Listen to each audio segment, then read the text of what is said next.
So this is the hotel gym in the Home 2 Suites by Hilton here in Beaufort, South Carolina. My wife and I were down here for a couple of days to watch our youngest son graduate from Paris Island. And I wanted to get a workout in, but as I was studying the traffic patterns to figure out when the best time would be for me to come and train, I got the idea to do a video talking about the lessons that home gym owners can learn about home gym setup from how public gyms set up their equipment, because their goal is to be as efficient as possible in managing traffic flow so that the most people can use it without getting on each other's nerves. And so with that in mind, I didn't want to get on anybody's nerves either. So the best time for me to both train and do this video for you guys was 4 o'clock in the morning. And so boom, here we are. Plus, I'm a home gym owner. I like having the gym to myself anyway. Okay guys, it is time for the February giveaway for the members of the Garage Gym Life YouTube channel. This giveaway is once again for people who are paying members of the tribe, people who pay 99 cents every month to help us do what we do here on YouTube.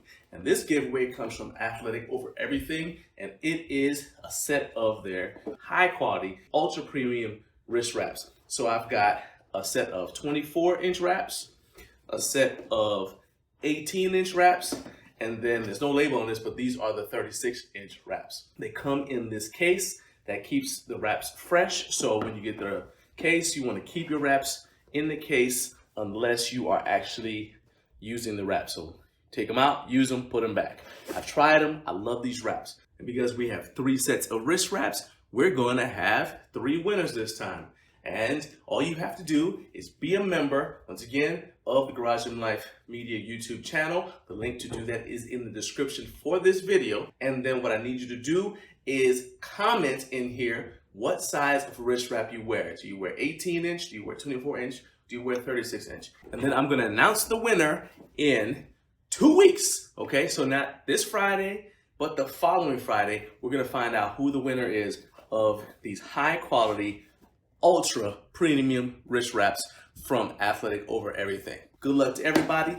Thank you for all of your support. Our last winner, Terrell Suggs, got his set of lockjaw collars and he was very, very pleased with it. He's actually working out with them right now for his strongman journey. So I cannot wait to reward 3 supporters of our channel with these ultra premium wrist wraps.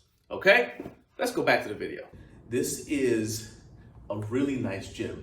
It's got a lot of cool equipment, especially for the size. So the thing is that this gym is actually a gym / laundry room, and it is set up to accommodate probably, you could handle maybe 15 to 20 people in here. So first of all, you could have 5 people in the cardio area. That's 1 person on each treadmill, another person using that Peloton, 1 more person using that Life Fitness elliptical, and another person using the Life Fitness stationary bike. So that's 5 people right there. Then you could have another group of people over here using this area. So you could have 1 person using the foam rollers or this mat here to either warm up or cool down. You could have somebody else using the medicine balls or the kettlebells to do a finisher or some sort of core training. You could have somebody else using the Swiss ball or this Bosu ball right here. So that's another 2 to 4 people in this area alone. And then you have 4 people over here taking turns using the weight equipment. So you could have 2 people sharing the benches to do some sort of weight training using these dumbbells. They could be working in with each other, sharing the benches, or you could have 2 people, 1 person on each one of these benches, somebody else standing over there doing curls, somebody over there doing shoulder presses. You could have about 4 people in this area comfortably. Then you could have 2 to 3 people, maybe even 4 people working in and sharing this functional trainer. So there could be 1 person using it on this side while another person waits, another person using these pull-up handles, and then another person over here using this side while another person waits. So like I said, depending on whether the people know each other, you could actually have about 4 people in this area right here using this equipment, just taking turns. Not to mention this box right here and this mirror. You could also have somebody over here. Once again, they could get the dumbbells, bring them over here, do dumbbell work. They could be doing box jumps in this small, compact space without really interfering with the people who are using the functional trainer or this area over with the kettlebells and the Bosu balls and everything else. And like I said, this is also a laundry room. So they've got a little sitting area right there. And then the laundry room is around that corner in this little small room right there. So that's another 2 people potentially in this room, which is not really big. So what does that mean for you if you are a home gym owner? Well, I'll tell you. One of the things that home gym owners don't do a good job of sometimes is in pre-planning where their equipment goes. Instead, we just buy stuff that looks cool, or we say, oh, I need that, and we put it in our home gym without a lot of thought given to the footprint or the amount of space that a piece of equipment is going to take up, and what that piece of equipment and the room it takes up then does to everything else around it. For example, let's say you have a power rack. You measure the power rack, you say, oh, well, it's about 5, maybe 6 feet across, no big deal. But what you forget is an Olympic barbell is 7 feet across, unless you have one of those squat bars that's a little bit longer, in which case you need to add more room for that. Then if you've got a 7-foot bar, you want to add another foot or so of clearance so you can actually move around the bar if you're gonna put that power rack in a corner like I have in my home gym. So it's not just 7 feet, it's actually 9 feet, because it's 7 feet to accommodate the bar. And then I've got another foot or so of clearance on either side, so I can actually go around and grab the weights off the rack and load them onto the bar. Okay, so that means that if my floor space doesn't allow me to have a ton of equipment in there, and then I take away 9 feet of it with a really big power rack, that's gonna impact everything else. Same thing for my deadlift platform, especially if you end up having one of those elephant bars that's really long. But even if you have a standard size Olympic length deadlift bar, that's still 7 feet, and you've got to accommodate that bar, because most deadlift platforms are longer or wider than the barbell, because you want the plates, when you set them down, to land on the platform, not to come off of the platform, and you want to give yourself some cushion in case something goes wrong and the bar goes sideways. So you have to think about all these things when you're putting things in. In most public gyms, especially the big ones, what they do is they set up the equipment. So you're gonna go to, say you do all your leg training, and then it's gonna funnel you through it. Sometimes they set the machines up in a circuit, so you can go through a full body workout, and when you're done with your workout, you're right back facing the door and ready to go out. They like to do that because of like the lunchtime crowd and the morning crowd before work, so that they don't have a bunch of people bottlenecked in there, because if people have to stand in line for machines too long, they start to get dissatisfied. So you want to keep your customers happy and let them have quick access to machines. All right, in this gym, what they did is make it so that you don't have to go around anything to get to anything. So they basically put everything on the perimeter. So when you walk in and you say, hey, I want to go over and I want to use the medicine ball rack, you can see that the medicine ball rack is right there. Same thing for the dumbbell rack. You see the dumbbell rack. You can go straight to those dumbbells, straight from the bench. There's nothing in between you and your bench. All right, if you happen to be over there using the treadmill, and you say you're gonna go from the treadmill to then start lifting weights, you can go straight from the treadmills to the weights. There's nothing in the way. A lot of times, especially when we have small spaces in a home gym, we tend to put stuff just everywhere. First of all, sometimes we're not neat, so we don't put things away, but that's a whole different issue. But I mean, like, just the way that we structure, we say, well, I don't have a lot of room. Well, that's when you need to think carefully ahead of time. And this actually can save you some money, because what you do is you get one of those apps, or you can just draw it out on regular paper, find out the square footage of your gym, find out the dimensions of it, because sometimes it's a rectangle, sometimes it's an awkward shape. And you want to make sure that you check out the footprint of your gym, and then start saying, okay, I'm going to put this here, and I'm going to put this here, and I'm going to put this here. And that is how public gyms do it. They look at the footprint of the space, and then they design the layout, or like the pieces of equipment that they're going to put in there based around the footprint and how much stuff they can get in there without having anyone either have to struggle to find things or making it unsafe, because you have trip fall hazards because people are trying to work around stuff. Another thing to remember as you're setting up your gym is if you use your equipment to create a nice open floor plan, that's going to make your gym feel bigger, which is a big deal if you have, again, a smaller gym. Another thing, as long as we're talking about setup, little tricks you can use, you can create the optical illusion of size the way they did in here, by using light colored paint on the walls and on the ceilings. Okay, so a lot of us like to use these dark colors in our home gyms because we like that edgy, gritty feel. And you know, there's a place for that, but if your gym is already small, you don't want it to feel claustrophobic, because that's gonna, on the days when you don't feel like training, that is gonna have a subtle but noticeable effect on your mood. It's gonna make it even harder for you to want to get in the mood to train if you didn't feel like being there in the first place. So if you create an inviting atmosphere like what you have here, it's gonna make you want to train when you get into the gym when maybe you didn't feel like getting there in the first place. Now, here's one thing though, you don't have to lose that edge, because if you see over there, one wall has a red color.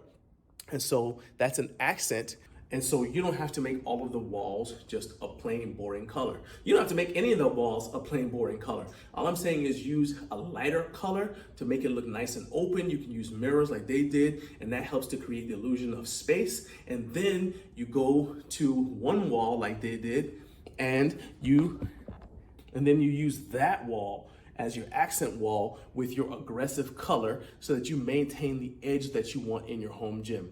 All of these little tricks are ways that you can optimize your home gym space to make it work the best for you. So let me show you what I'm talking about by checking out my home gym. Let's go there right now. Okay, so now we're here in my home gym, and as you guys can see, I have a similar approach in that I have an open floor plan.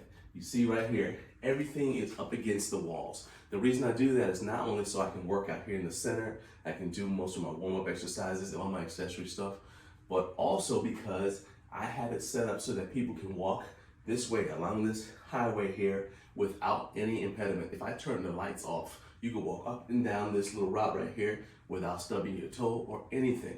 Mostly it's for convenience though. So everything you see here, you look right here, see my dumbbells? I can walk straight to my dumbbells and access them and use them over here and go put them right back. If I need to use my ab bench, all I gotta do is pull it down, use it, and put it right back. I can go straight to it.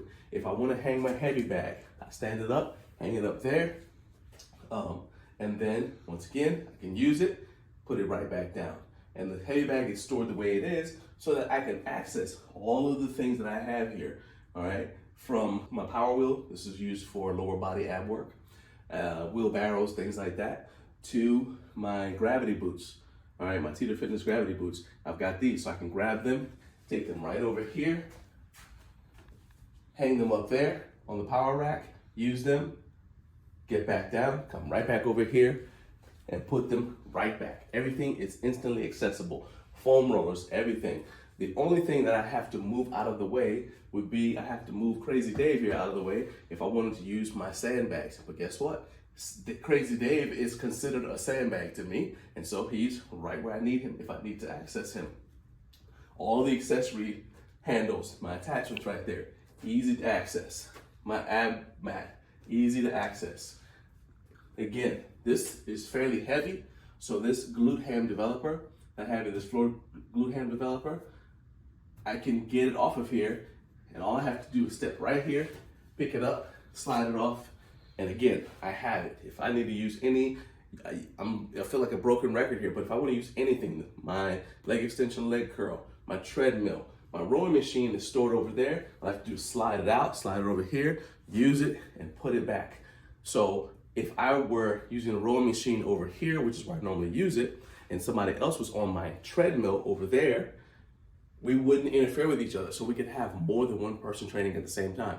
Similarly, I can be on the treadmill. Somebody could be over here training. My wife could be using the dumbbell rack. She could be using the power rack. We're not getting in each other's way. The only thing I would say is the exception, in that I have to go around something to get to it, would be all the attachments that are there on the wall and these deadlift blocks that I have back here. But again, all I have to do is just walk straight in here, pick them up, take them out here to where I need them to use them, and use them. My Bruce Lee grip machine, same thing. Pick it up, carry it out here, use it. And then the collars, what I normally do is walk around here, grab the collars, because I'm using them with the power rack most of the time or with the deadlift platform. Grab the collars, put it on the bar. Bars are right here. When you do this, it saves time. I don't have to go looking for anything. If I need a kettlebell, I don't have to go looking for it. They're all right there. And that saves tremendous precious time in the training session. Not with the first exercise of the training session. That's easy. You've already got that set up. It's the ones that are after. So let's say today's bench day, all right? And I bench. Then maybe my next exercise is floor press.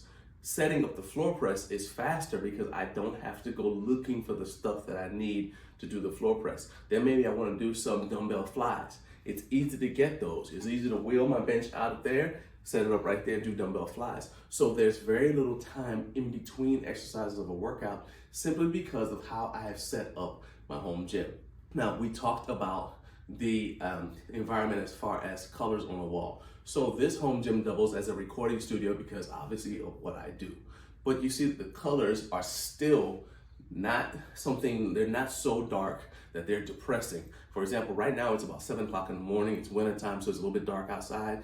But because I've got so many lights up on the ceiling and because of the color of the walls, this still feels like a good, energizing environment. So I know I want to train. I want to get in here, train, and get my work done to make myself better each and every day, and that is what it's about. Now, drop a comment. Let me know, how have you optimized your home gym? What have you done to make your home gym the best place for you to train? In fact, dare I say, what have you done with your home gym to make it the best gym in town?